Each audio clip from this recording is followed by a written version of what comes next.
네, 검찰이 송영길 전 대표를 정조준했습니다. 2021년 민주당 전당대회 돈봉투 의혹에 대해서 전격 압수수색에 나서면서 강제 수사에 착수했습니다. 이종근 시사평론가, 유영아 한국외대 초빙 교수와 함께 전국 상황 짚어보겠습니다. 어서 오세요. 안녕하십니까? 네, 안녕하세요. 예. 자, 송영길 전 대표 귀국 닷새 만에 이제 검찰이 강제 수사를 시작을 했습니다. 자택 그 압수수색은 어느 정도 좀 예상된 수준이라고 볼 수도 있겠습니다만.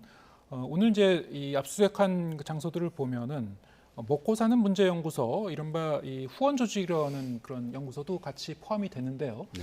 자, 이 부분은 뭐 관련 녹취나 이런 데서도 언급됐던 이 조직이 아닌 것 같아서요. 어떻게 보셨습니까? 일단 검찰이 지금 송영길 전 대표를 혐의를 두고 있는 건 두 가지일 것 같아요. 뭐냐면 9명 그러니까 2명의 현역 의원과 나머지 원외위원장이나 혹은 원외에서 활동하고 있는 뭐 인천시 부시장이었던 그런 사람들이 돈봉투를 마련하고 전달하는 과정을 인지했느냐. 네. 그러니까 녹취록의 일부 보면 영길이 형에게 말해줘 또는 네. 영길이 형이 듣고 있었어. 내가 이야기할 때 이런 식의 부분들. 그러니까 유추해 보면 또 보고를 직접적으로 하거나 보고를 하지 않았더라도 이 모든 상황을 알았을 가능성이 있는 첫 번째 혐의가 있고요. 네. 근데 두 번째 혐의는 뭐냐면 그 녹취록에서 영길이 형이라고 지칭하면서 영길이 형이 직접 돈을 전달했다. 그러니까 네. 어떻게 마련했는지는 예. 모르지만 직접 처리했다 이렇게 표현합니다. 뭐 돈 전달 표현은 아니지만 그러면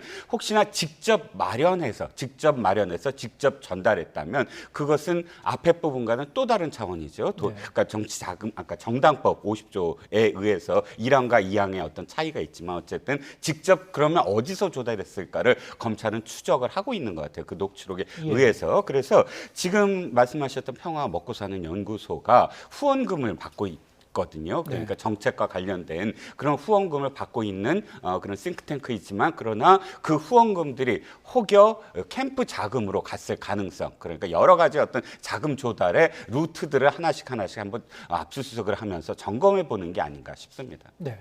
지금 말씀하신 대로 이제 검찰 수사의 관전 포인트가 바로 그건데, 송영길 전 대표가 과연 그 묵인이나 지시 정도 수준이었는지, 그걸 좀 더 넘어서 뭐 자금 조달이라든가 아니면 본인이 좀 더 직접적으로 관여한 부분이 있는지 이제 광범위하게 수사하고 있는 것 같거든요. 어떻게 보셨습니까? 네, 그런 것 같아요. 네. 그러니까 일단 압수수색을 한 거는 이제 공범이라고 보는 거 아니겠습니까? 검찰에서는. 네. 그러니까 지금 이정근 전 사무부총장이 9,400만 원 나온 부분에 대해서 지금 말씀하신 대로 송영길 전 대표가 그것을 묵인했는지 방조했는지 지시했는지, 물론 송 대표는 전혀 아니라고 얘기하고 있습니다. 예.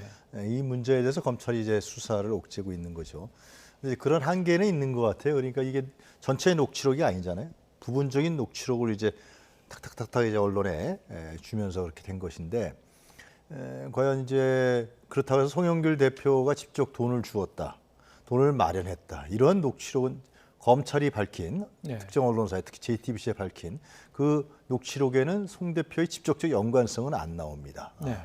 그러니까 그런 부분들이 이제 검찰 입장에 봤을 때는 송영길 대표를 좀 올가 넣어야 되지 않겠냐, 뭐 그런 정치적 타겟을 잡은 것 같은데 그런 부분이 잘 안 풀리는 것 같고요. 예. 그리고 이제 더 중요한 문제는 강래구 전 그 감사인가요? 강래구 감사를 돈을 만든 사람으로 이제 상당히 특정한 것으로 흘렸는데 네. 그 사람이 구속영장이 신청이 기각됐습니다. 그러니까 아무래도 지금 송영길 전 대표에 대한 뭐 자택 또 후원 사무실 이런 거 다 압수수색한 거는 뭔가 그 이정근이라는 사람의 녹취록에서 검찰 수사가 진전한 부분에서는 한계를 노정했으니까 예. 이제 압수수색이라는 또 칼을 빼든 거 아니냐, 그런 생각이 듭니다. 예. 녹취의 그 내용을 보면은 우리가 뭐 자세한 부분까지 좀 언급하지 않더라도 뭐 여러 가지 내용이 나와 있었는데 그 개중에 보면은 이 송영길 전 대표가 별도로 이제 자금 조달을 해서 직접적으로 관여했는지 암시하는 정도의 얘기는 있긴 있었던 것 같아요. 근데 그거를 우리 어떻게 해석할 건가 이제 문제이긴 한데 네네. 오늘 그러면은 그 검찰이 이 연구소를 압수수색하면서 이를테면 뭐 회계 장부를 압수수색했는지 여부, 네. 그리고 이 연구소의 직원이 당시 캠프 관계자와 어느 정도 연결선이 있는 건지 뭐 네. 이런 걸 이제 좀 더 따져봐야 될 것 같은데 어떻게 보십니까? 그렇습니다. 일부 언론 보도에 의하면 회계와 관련된 여러 가지 그런 그 증거 서류들을 지금 확보를 했고요. 네. 그 다음 수순이 관련자들을 소환한다라고 예. 돼 있거든요. 그렇다면 첫 번째 단계는 이거죠. 지금 이 연구소까지 압수수색 영장을 지금 법원에서 내준 거잖아요. 예. 그러니까 법원에서는 어떤 검찰이 이러이러한 혐의가 있다. 그리고 여기를 압수수색하겠다고 했을 때 그것을 받아들였다면 예. 상당히 어느 정도는 법원이 납득할 수 있는 증거를 지금 갖고 있다라는 부분이고요. 예. 두 번째 소환을 하겠다라는 건 물어볼 말이 있다는 거고 물어볼 말이 있다는 건 어느 정도 이번 압수수색에서 장부를 발견했다는 것이고요. 예. 그런데 우리가 한 가지 유추할 건 아까 앵커께서 말씀하셨듯이 이 연구소는 지금까지 한 번도 나오지 아니한 부분인데 예. 법원에서 이것을 지금 압수수색 영장을 발부를 했단 말이죠. 네. 그럼 발부를 한 근거가 있을 거잖아요. 예. 우리가 검찰이 모든 걸 다 밝히면 피의사실 공표가 되는 것이고 예. 그럼 최소한 이정근 씨의 증언이라든지 아니면 네. 우리가 밝히지 아니한 녹취록 부분에서 이러한 부분들 연구소를 포함해서 이러한 부분들을 우리가 압수수색하겠습니다. 이런 것들이 나왔습니다라고 법원을 지금 설득했다는 얘기고 예. 그렇다면 앞으로도 지금 송영길 전 대표와 관련된 부분 직접 그러니까 지금 검찰이 직접적으로 돈을 마련한 데 더 초점을 두고 있는 게 아니냐. 예. 그것을 지금 추적하는 게 아니냐라고 생각을 할 수가 있는 거죠. 예. 저희가 이제 오늘 보도 내용을 기반으로 이제 네. 뭐 추정을 해볼 뿐인데요. 말씀하신 대로 지금 검찰 수사가 지금 어디로 향하고 있고 어느 정도 진도를 나가고 있는지 사실 이제 송영길 전 대표 같은 경우는 모든 책임은 뭐 내게 있다라고 얘기는 했습니다만 그건 이제 정치적 책임의 영역의 얘기인 것 같고 형사적 책임은 이제 부인하고 있습니다. 전혀 몰랐고 보고받은 기억도 없다. 검찰이 어떤 물증을 찾을 건가 이제 관건인데 그러면 오늘 그 연구소를 통해서 만약 어떤 자료를 확보했다면은 결국 검찰이 이 겨냥하고 있는 부분은 기존에 이제 언급되던 이른바 이제 9,400만 원의 그 자금 그것을 넘어선 별도의 자금이 있는지 이런 것도 좀 그 살펴보고 있는 것 같아요. 어떻게 보십니까? 그렇기 때문에 압수수색을 했겠죠. 이정근 씨 녹취록에는 그런 부분이 안 나오겠죠. 안 네. 나오니까 압수수색을 통해서 이제 송영길 전 대표가 경선 자금을 자기 돈으로 뿌린 거 아니냐, 뭐 네. 그런 물증이나 확증을 잡으려고 한 것인데 이정근 녹취록에는 잘 안 나오겠어요. 나오면은 벌써 검찰에서 흘렸겠죠. 예. 송영길도 있다라고 그렇게 우리가 이제 결과적으로 추측할 수 있을 것 같고 압수수색은 말이죠. 압수수색 법원에서 그 내주는 율이 거의 90% 이상이 넘습니다. 항상. 네. 그렇다고 해서 검찰이 지금까지 정치인들을 압수수색해서 명확한 증거나 조항을 발견했느냐. 특히 이재명 대표 사건 같은 경우 300 몇십 회 이상의 압수수색을 했는데 제대로 된 증거나 정황을 발견하지 못했잖아요. 그러니까 예. 압수수색을 했다 그래서 법원에서 압수수색을 발부했다 그래서 그 피의자가 예를 들면 상당히 범죄 혐의가 농후하다 이렇게 우리가 추정할 수는 없을 것 같아요. 그거는요. 예. 그리고 검찰에서 기소한다 그래도 그것이 법원에 가서 그거는 이제 재판을 받아봐야 되는 문제고 압수수색은 그러니까 그래서 압수수색에 대한 여러 가지 얘기가 많지 않습니까? 네. 뭐 검찰이 너무 정가의 보도처럼 압수수색한다. 마치 압수수색하면서 그 사람이 범죄자인 것처럼 낙인 찍고 특정한다. 이런 부분에 대해서는 우리가 좀 살펴봐야 될 것 같고요. 하여튼 제 생각엔 그래요. 이정근 씨 녹취록에 요전해서 이제 얘기를 했는데 검찰이 송영길 전 대표가 들어와서 나도 검찰에 나가서 밝히겠다. 그럼에도 불구하고 지금 아직 소환을 안 하는 것 같은데 다 밝히겠다 그러는데 아마 송영길 전 대표에 대한 어떤 연관성이라 이런 건 녹취록에 안 나오는 것 같아요. 네. 그러니까 말씀하신 대로 뭐 후원의 조직이라든가 사무실 이런 데를 압수수색한 거 아니냐 그렇게 싶습니다. 예.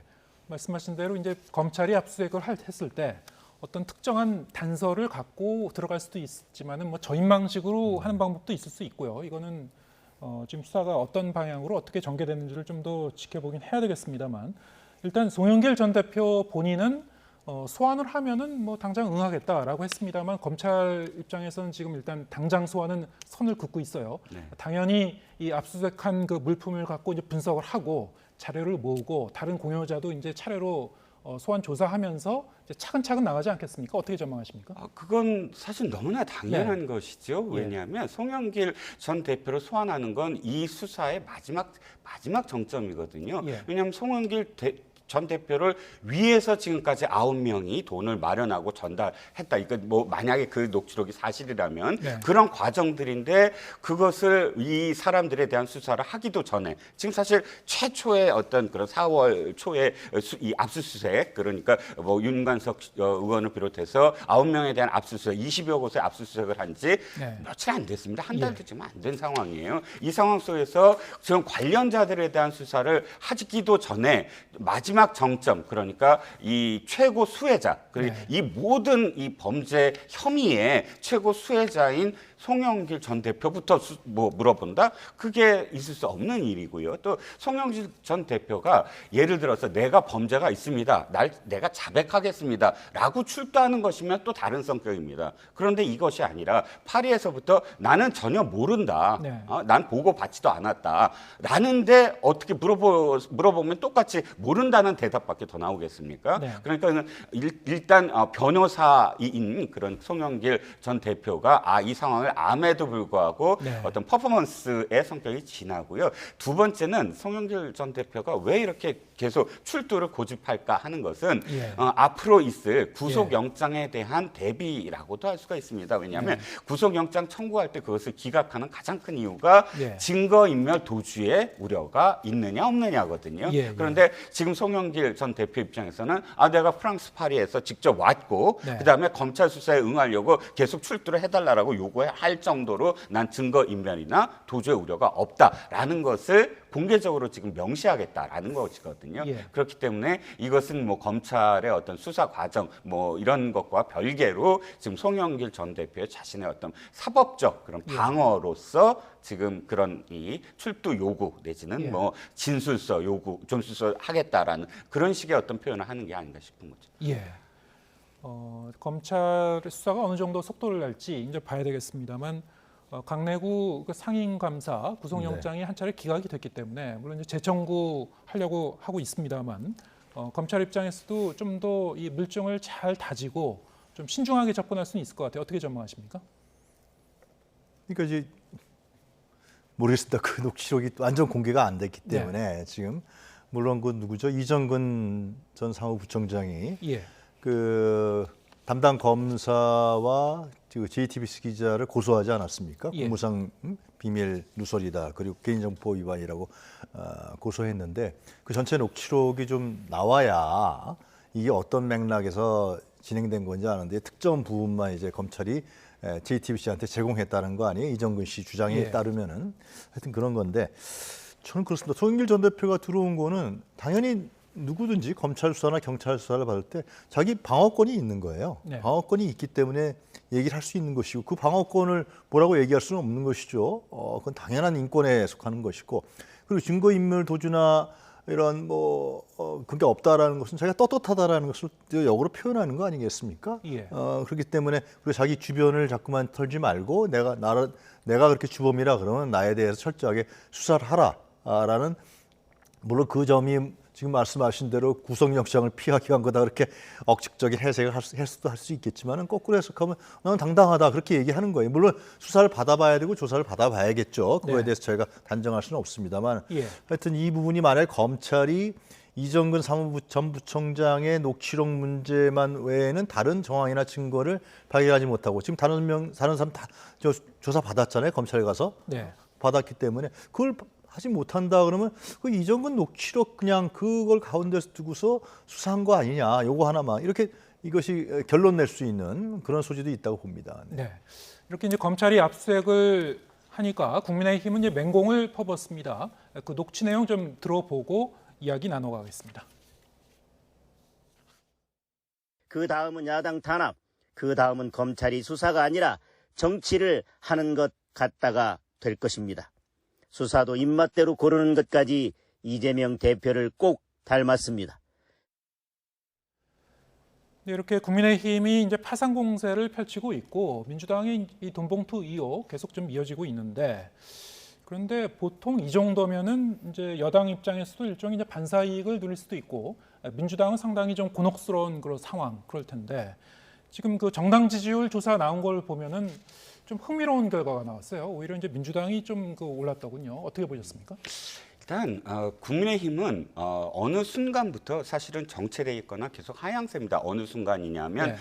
김기현 대표가 당 대표로 된 이후에 이 최고위원들의 설화라든지 그런데 이 설화 자체를 지금 당 대표가 그러니까 그것을 대응하는 조치하는 과정에서 공정함을 잃었다거나 혹은 타이밍을 잃었다거나 본인 스스로 그런 개입된 어떤 여러 가지 흔적들이 나오면서 당 대표 리더십에 지금 상당히 흔들리고 있는 어떤 상황들 그리고 홍준표 시장의 지금 비판 뭐 이런 여러 가지 것들이 한 달 보름 내내 지금 계속 지속되고 있어요. 그러면 보통 이런 거 아닙니까? 전당대회를 바라보는 건 기대를 하는 거잖아. 이 당이 어떻게 변할 것인가. 전당대회는 한 번 하고 난 다음에 새로운 어떤 비전을 말하는 그런 후보가 당선이 됩니다. 그러면 그 후보가 당선된 이후에 바뀌어야 되잖아요. 왜? 새로운 비전을 이야기하고 그렇게 선거를 치렀으므로. 그런데 새로운 거는커녕 굉장히 구태 그리고 지금까지의 어떤 뭐 당의 리더십과 관련된 문제를 계속 이렇게 하면서 중요한 건 지금 이 국민의힘의 위기는 민주당이 아무리 못해도 국민의힘이 오르지 않을 것이다. 왜? 자체적인 동력, 자체적인 그런 개혁, 자체적인 비전 이것이 기반이 될 때 반사 이익도 누릴 수 있는 것이거든요. 그러니까 그런 자체적인 그런 그 빛을 발하지 못하고 있는 것이 지금의 어떤 한계점이다라는 겁니다. 예. 그렇다고 하더라도 이제 민주당이 좀 오른 건 어떻게 해석해야 됩니까? 그러니까 민주당이 이번에 전당대회 경선에서 돈봉투 의혹 사건에 휩싸인 것은 결코 잘한 일도 아니고요. 많은 민주당 지지자들이 실망했을 건 분명합니다. 그리고 이 점을 과연 민주당에서 어떻게 처리할 거냐. 최근에 원내대표 경선에서는 그럼 대의원한테 너무 많은 포지션을 주는 거 아니냐. 이런 부분들도 좀 개선해야 된다. 그래서 이제 계파별 그래서 이런 부분들이 나왔다라는 것은 민주당 정당 정치에서 반성하고 충분히 성찰해야 될 문제고요. 지도부들이 뭐 이재명 대표도 뭐 사과했습니다만은 송영길 전 대표는 이 문제에 대해서 탈당을 했지만 책임져야 될 문제는 분명한 것이죠. 정치적인 책임이든 어떤 책임이든 간에. 그러나 국민들 입장에 봤을 때는 국민의힘도 뭐 비슷한 거 아니야? 뭐 그렇게 생각하는 거죠. 그리고 이것이 민주당 일각의 어떤 의원들이 뭐 언론에 나와서 얘기했습니다만은 관행이었다, 아니 밥값이었다, 뭐 그 정도 수준이었다라고 얘기하는 결코 그 잘한 해석은 전혀 아닌 것이죠. 그럼에도 불구하고 국민들을 봤을 때는 국민의힘이나 민주당이나 뭐 그렇지 않아 이렇게 생각하는 것 같고 여론조사를 봤을 때요.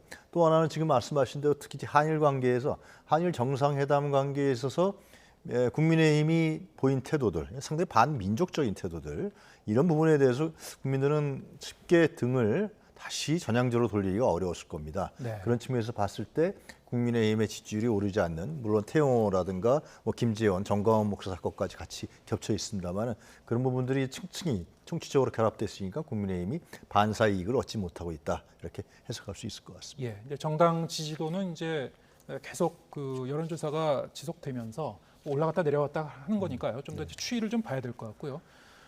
기자들이 이재명 대표에게 돈봉투 의혹에 대해서 물었죠. 그런데 거기에 대해서 이런 반응을 내비쳤습니다. 화면 보겠습니다. 그러면 이정만 의원도 수당 내지 탈당 조치해야 된다고 생각하시나요? 이번 기자회견 좀 어떻게 보셨나요? 김연아 의원은 어떻게 돼가고 있어요? 몰라요? 송 전 대표가 출국 금지 조치됐는데 여기에 대해서 좀 어떻게 보세요? 우리 박순자 의원 수사는 어떻게 돼갑니까? 관심이 없으신가 보군요. 네, 감사합니다.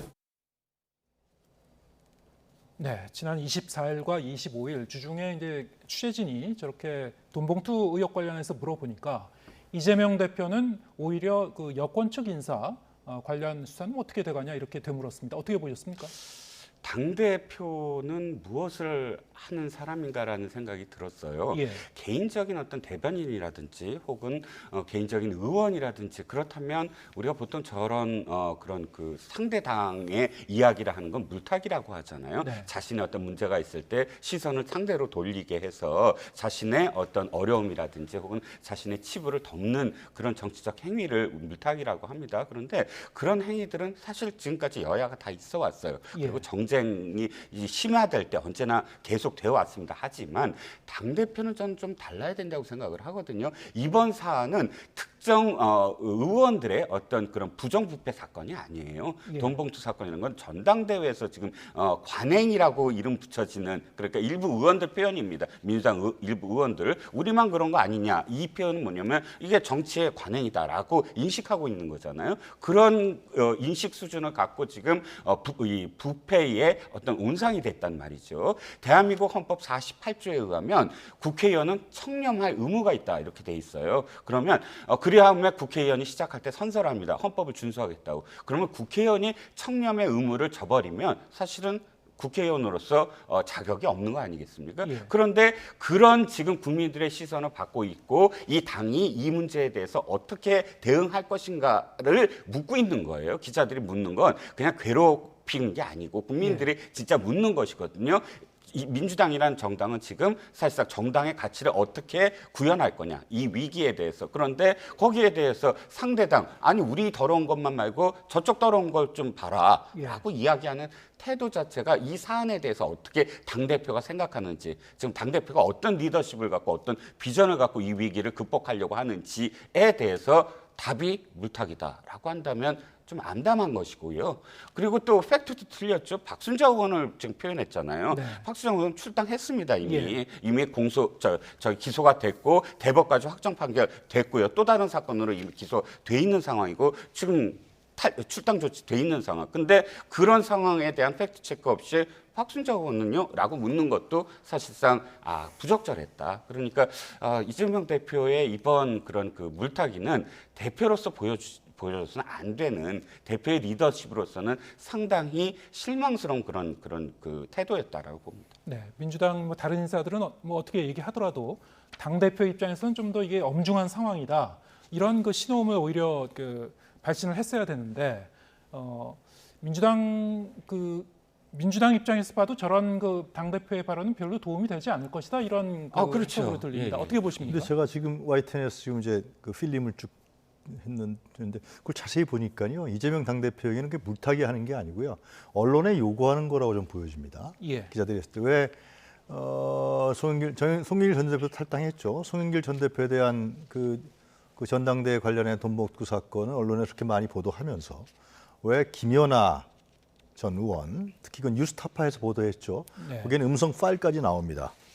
실제로 200만 원 잘 쓰겠다. 그리고 거기에 관계자가 600만 원을 김연아 전 의원이 요구했다. 물론 본인은 부인하고 있습니다. 김연아 전 의원. 이런 문제에 대해서는 적극적으로 보도하지 않느냐. 그런 거 아닙니까? 제가 봤을 땐 그거예요. 물타기 하는 게 아니라.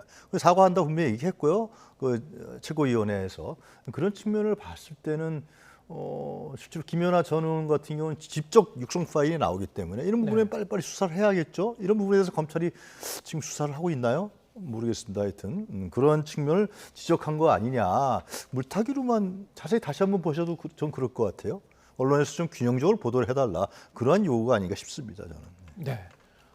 그럼 민주당이 지금 어떻게 이 문제를 수습할 것인가? 사실 민주당 그 지도부의 이 태도에 대해서 너무 좀 미온적인 거 아닌가, 이런 그 당내에 좀 불만의 목소리도 있었고요.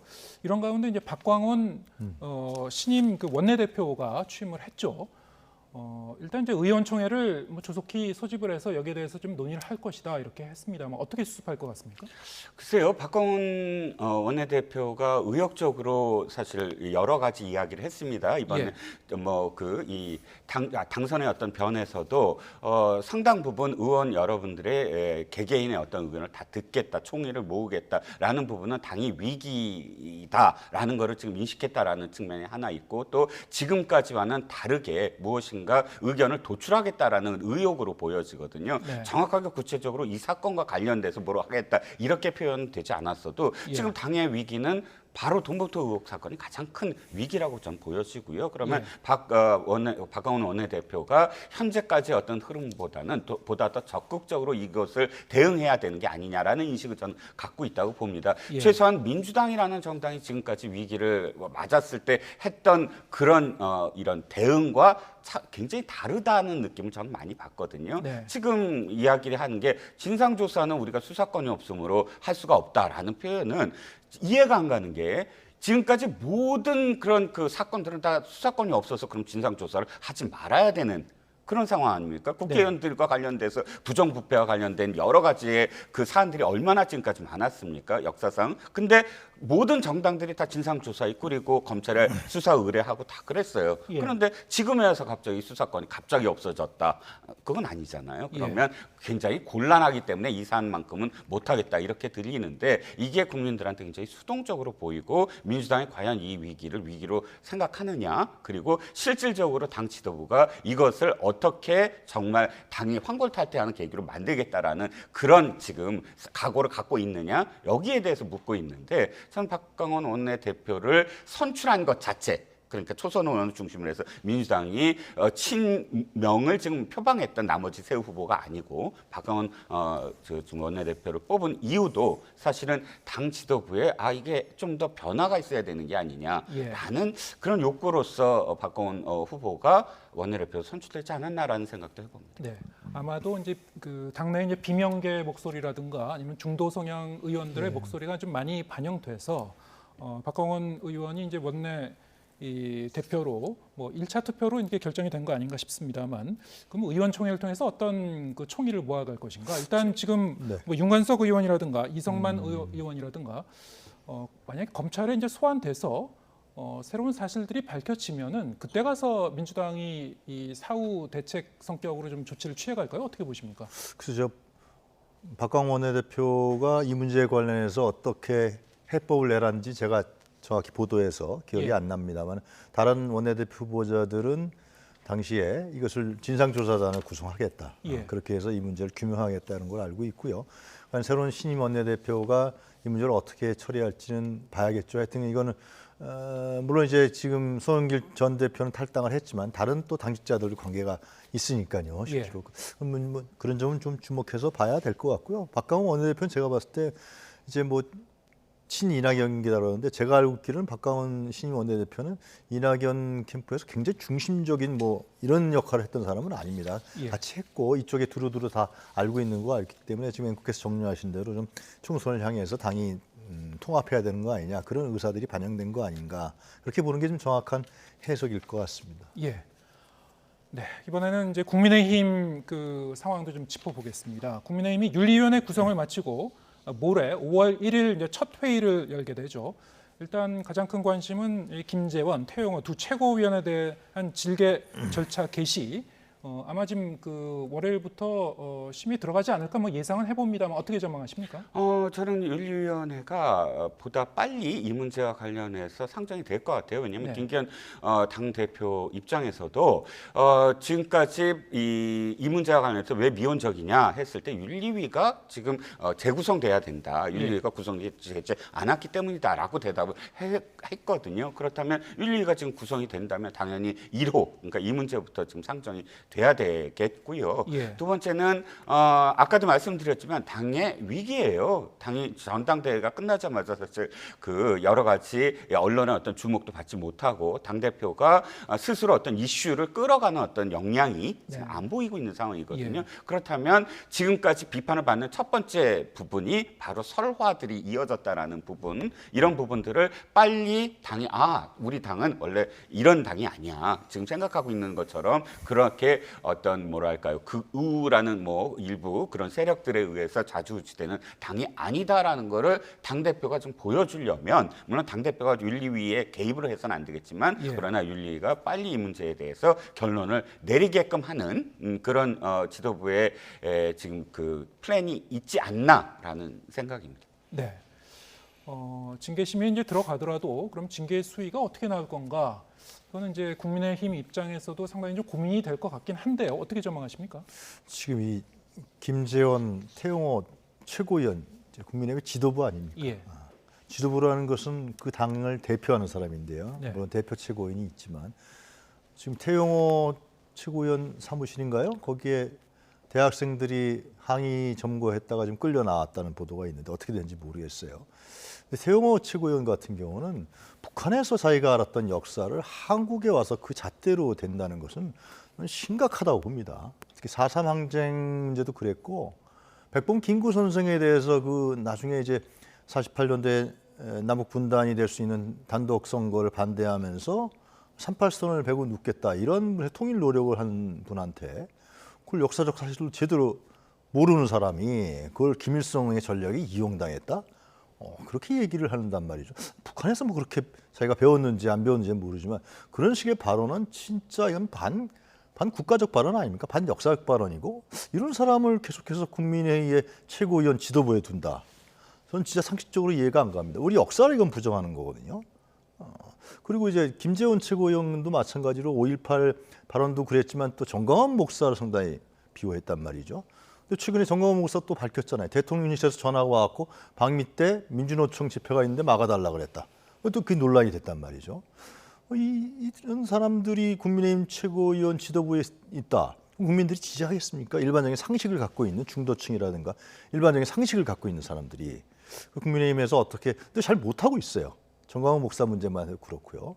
그 왜 그런지 참 그 내부 구조를 한번 뜯어보면 알 것 같은데 네. 제가 봤을 때 상당히 안타까운 일이라고 얘기 안 할 수 없습니다. 네. 중징계를 내릴지 만약에 중징계 같은 경우에 1년 이상 이 당원권 정지 같으면 이제 공천을 이제 못 받게 되는 그런 결과가 되는데 어떻게 전망하십니까? 일단 김재원 최고위원과 태영호 최고위원은 조금 성격이 다를 것 같아요. 예. 김재원 최고위원 같은 경우는 지금 5.18을 헌법에 넣느냐 안 넣느냐라는 그 문제와 관련해서 이미 윤 대통령이 공약에서도 밝혔고 광주에 가서도 그 문제를 밝힌 문제입니다. 그런데 아무런 근거 없이 예를 들어서 대통령실과의 어떤 교감을 정확하게 뭐 근거를 댄다든지 그런 것 없이 그것을 넣지 않을 것이다라고 단언한 부분 이런 부분들은 사실상 지금 집권 초기에 지금 집권 여당이 대통령실의 어떤 그런 이 국정 운영을 뒷받침해야만 한다. 그것 때문에 사실은 이준석 대표의 임기도 끝을 마치지 못하고 사실 비대위로 갔다 새로운 어떤 지도가 꾸려지지 않았겠습니까? 그러면 그 발언 자체는 문제가 있다고 보고요. 일단 태영호 최고위원의 발언 같은 경우는 저는 그러니까 그 공론의 장에서 이야기할 수 있는 부분이 있다고 생각을 합니다. 예를 들자면 김구의 그 북한 방문 역시 사실은 나중에 회고록 등에서 정말 뜻은 순수했으나 북한에서 대우했던 것, 북한의 어떤 플랜 이런 것들이 사실상 생각했던 것과 너무 다르다. 그냥 짜여진 어떤 상황들이었기 때문에 그 후회한다라는 그런 이야기들이 분명히 남아 있거든요. 예. 그래서 그 역사적인 어떤 공간은 사실상 논쟁으로 공론의 장에 한번 이야기될 수 있는 부분이다라는 생각입니다. 예, 알겠습니다. 오늘 말씀 여기까지 듣겠습니다. 이종근 시사평론가, 유영하 한국외대 초빙 교수 두 분과 함께했습니다. 고맙습니다. 네, 고맙습니다.